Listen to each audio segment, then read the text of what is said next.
மரியாதைக்குரிய செங்கோட்டையன் அண்ணன் அவர்களுக்கு வணக்கம். அண்ணா, யாரு வேணா எந்த இயக்கத்தில் வேணா சேரலாம், அது அவங்களோட விருப்பம்.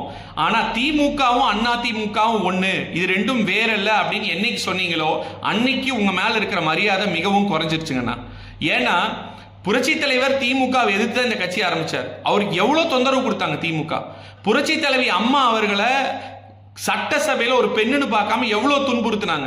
புரட்சி தலைவி அம்மா அவர்களும் எவ்வளவோ ஒரு பெண்ணா இருந்து திமுகங்கிற தீய சக்தி எதிர்த்து தான் இந்த கட்சியை நடத்தினாங்க. கடைசியில் அம்மா உடம்பு முடியாது இருந்தப்ப கூட அவ்வளவு தொந்தரவு கொடுத்தாங்க. உங்களுக்கு தெரியும். நீங்க 10 முறை எம்எல்ஏ ஆக இருக்கா, ஒவ்வொரு தடவை உங்க தொகுதியில போய் பிரச்சாரம் பண்ணும்போது திமுக தீய சக்தி, திமுக சரியில்லை, திமுக வேற, அண்ணா திமுக வேறன்னு சொல்லி தான் மக்கள்கிட்ட ஓட்டு வாங்கியிருக்கீங்க. அப்ப ரெண்டும் ஒண்ணுன்னு தெரிஞ்சுட்டு பொய்யா சொன்னீங்க இல்ல இல்லையா? இல்ல நீங்க இப்ப எல்லாரும் ஒன்றிணைஞ்சிருந்தாலோ, ஒருவேளை நீங்க இப்ப பொறுப்புல இருந்திருந்தாலோ அதிமுக ஆட்சியை தான் தூய ஆட்சின்னு சொல்லியிருப்பீங்க. ஏன் நீங்களே பள்ளிக்கல்வித்துறை அமைச்சரா இருக்கப்போ எத்தனையோ நல்ல திட்டங்களை எடப்பாடியார்கிட்ட அனுமதி வாங்கி எடப்பாடியாரோட தலைமையில அதை அறிவிச்சு அந்த திட்டத்தையும் பாராட்டி இது அதிமுக நல்ல ஆட்சி, தூய ஆட்சி, அம்மாவின் ஆட்சி நீங்களே சொல்லியிருக்கீங்க. இன்னைக்கு நீங்க வேணா மாத்தி பேசலாம், ஆனா அதிமுக தொண்டர்கள் மாத்தி பேச மாட்டாங்க.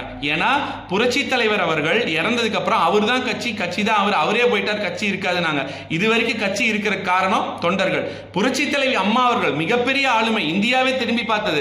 அவங்க இறந்ததுக்கு அப்புறம் அவங்க தான் கட்சி தான் அவங்க போயிட்டாங்கன்னா கட்சி இருக்காதுன்னு சொன்னாங்க. ஆனா இன்னைக்கு வரை கட்சி இருக்குன்னா அதுக்கு காரணம் தொண்டர்கள். புரட்சி தமிழர் எடப்பாடியார் அவர்கள் இதுவரைக்கும் அதிமுக சரித்திரத்திலேயே அதிக சீட் 75 சீட் ஜெயிச்சு எதிர்கட்சியில தலைவரை இன்னைக்கு உட்கார்ந்து இருக்காருன்னா அதுக்கு யாரு காரணம்? தொண்டர்கள்.